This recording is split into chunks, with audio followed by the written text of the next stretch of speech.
Konnichiwa! For today's video, samahan nyo kami ni Yuna para gumala with my friend Lady and her baby boy. Hindi nga ito biglaan kasi a night before ng gala day, nagkayayaan na kami. Itong time na to, sinundo na nga namin sila sa unit nila. Isang building lang naman kami. Bale, nasa second floor kami. Sila naman ay sa first floor. Around 2 PM nga na naman ata nung nakaalis kami. 12 to 1 PM yung usapan namin pero dahil ang mga bata ay nagnap, inantay na lang namin na magising sila. Mas maganda kasing lumabas kapag nakapagnap na sila para walang ligalig. Ang mga bata na kulang sa tulog ay fussy. Tayo na nga lang na adult kapag kulang sa tulog ay mainit ang ulo natin. Nung time na to, naglakad na kami papunta sa train station. Hindi na ako nagdala ng stroller in fear na biglang umambon. Although may raincoat naman yung stroller pero ayoko makampante. Mas comfortable ako na karga ko si baby. Si sis Lady na nga lang ang nagdala ng stroller. Mabuti kapag moving. Gustong gusto ring naka-stroller lang ni Caleb. Pero syempre, malaki na rin siya kaya kapag nagtagal sa stroller, nababagot na rin. Mabuti na nga lang din na naglakad kami. Exercise na rin. 12 to 20 minutes walk din from bahay to station. So ayun, dapat nag-train kami pero we decided na mag-taxi na lang para mas mabilis kaming makarating. Hindi pa rin kasi ako nag-lunch ng time na yan. Super gutom na. Kumakalam na talaga sikmura ko. Mabuti na lang pala at hindi na rin nagdala ng stroller. Hindi sana nagkasya yung dalawa sa compartment. Saglit nga lang yung biyahe, 10 minutes lang nakarating na rin kami sa Terrace Mall. 1,400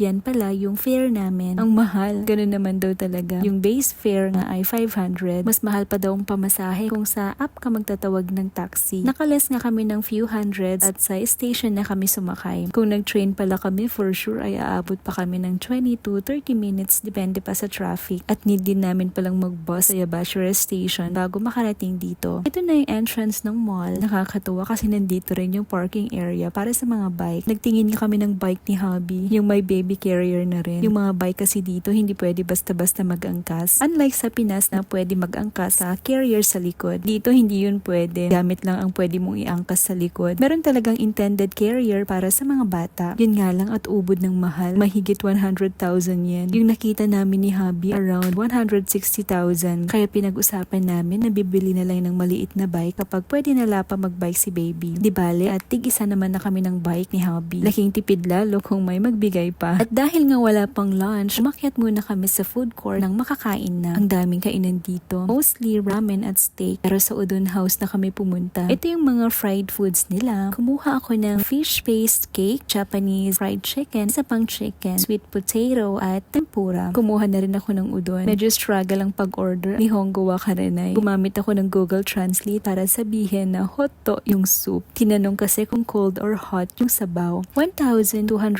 yen nga agad yung food ko. Sobrang daming upuan dito para kumain. Siguro punuan din ito kapag weekends. Lalo at may PlayStation for kids. Ayun, habang kumakain kami nagmumuriyot si Caleb. Kaya si Sis Adi nagmadaling kumain para makakain na rin si Caleb. Sa breastfeeding station sila pumunta kaya kami ni Yuna after ko kumain, pinag-play ko muna siya. Ngayon lang ako nakapag-try sa ganito. Nagtanggal ako ng sapatos since bawal sa loob. Ito at may baby pa na nagko-crawl. The entire time, sobrang nag-enjoy si Yuna. Parang nakawala sa hawla. Sobrang ingay. Nakikipag-communicate rin siya sa ibang babies at nanay. Nagwi-wave pa siya. Marunong na nga siyang mag-jump. Although hindi pa naman siya nakakatalon. Ayun, nagyayabang siya na patalon-talon lalo kapag alam niyang pinupuri siya. May mga books din pala dito. Gustong-gusto ni Yuna yan. Gustong-gusto niya punitin. Ang dami ring bata. Come and go sila. Hindi nga lang pwedeng i-video at bawal. Unless magpaalam ka sa parents. 30 minutes din ata kaming nag-play. Pagod na ako pero si baby ang taas pa rin ng energy. Hyper siya. Nakasunod lang ako sa kanya at may mga batang tumatakbo. Baka mabangga siya kung saan-saan pa man din siya pumupunta. Mabuti na lang at free pala dito. Next time sa park para maiba naman yung aapakan ni baby. Dito kasi foam yung floor. Anyways, after mag-play ni Yuna, nag-CR break muna kami. Pinalitan ko na nga rin siya ng nappies at ako umihi na rin. Iniwan ko muna siya kay Sis Adi at hirap umihi ng kasama si Yuna. Hindi siya ma-confine sa baby seat sa loob ng CR. Ang cute! May bowl din para sa mga bata. Maliit lang, pati yung door. After mag-CR, naglakad-lakad muna kami. Window shopping muna. Ang daming stuff para sa mga kids dito. Kahit naka-sale na mahal pa rin. Ang cute ng mga bags. Tapos yung wallet, paglaki ni baby, for sure, ganito na ang mga ipapabili niya. Kapag kaya ng sawayin si Yuna, pwede na rin kaming mag-movie date na tatlo para matry ko na ang cinema dito. Sa mga corners, may mga upuan, may mga single chairs din. Ang mga Hapon, most socializing people naman sila in the sense na may tendency sila na not to arouse conflict if they could. Binavalue nila ang socialization highly. At the same time, they appreciate a certain social distance more highly. Kaya kahit sa mga kainan dito, makikita mo na mag-isa lang sila. Naglalakad mag-isa, ganyan. Sobrang tahimik. Sensitive sila sa ingay dito, lalo na mga matatanda. Pero kapag kinausap mo, very respectful sila. Gingitian ka, magbabaw pa sila. Minsan non-stop bowing pa yan. Kapag nilingon mo, nagbabaw pa rin. Kaya habit na rin namin na nagbabaw. Na umuwi kami sa Pinas, na culture shock yung security guard sa airport kasi nagbabaw kami habang nagti-thank you. By the way, ang ganda dito sa mall. Sa lahat ng corner may halaman. Nakakatuwa pa kasi ang laki ng paso nila. Hindi ko man lang naisip magpa-picture para sana makompare yung laki ng paso. Ang sarap kaya sa mata kung may halaman. May nakita nga kaming shop ng mga halaman. Syempre, nagtingin-tingin kami. Naloka ako sa isang halaman. 22,000 yan yung presyo. Nagtingin-tingin lang kami pero natanggal na yung pagod ko. Full charge na naman ang nanay. Siguro next year bibili ako ng halaman. Pero yung mura lang. Hopefully may makita. Ito naman yung mga prutas. Yung violet ay akibia ang name ayon kay Maring Google. Ang lalaki ng peras, ang mamahal pero katamis niyan. Kapag pa winter na pansin ko saka lumalabas ang malalaking peras. Anyways, nandito kami sa mall para nga bumili ng damit ng mga anak namin. Lately kasi medyo malamig na. Kaya need nang bumili ng pang-autumn. Yung pwede na rin yung panloob kapag winter na. Mabuti na lang naka-sale rin sila ngayon. Naka 3 for 2 nga sila. Buy 2 set, get 1 free. Akala ko 999 yen yung isang set. 1,490 pala. Yung 999 yen ay para lang daw sa members. Ayun, after ko magbayad, nagtanong ako kung bakit yun ang bill ko. So, in-explain nila. Tinanong ko na rin pala kung paano magpa-member. Sayang din ang discount eh. Tinuruan naman ako. Nag-download lang ng app tapos nag-register. Ang ginawa nila, binalik nila yung bayad ko tapos saka ako binigyan ng bagong resibo para sa 999 na price at sa 10%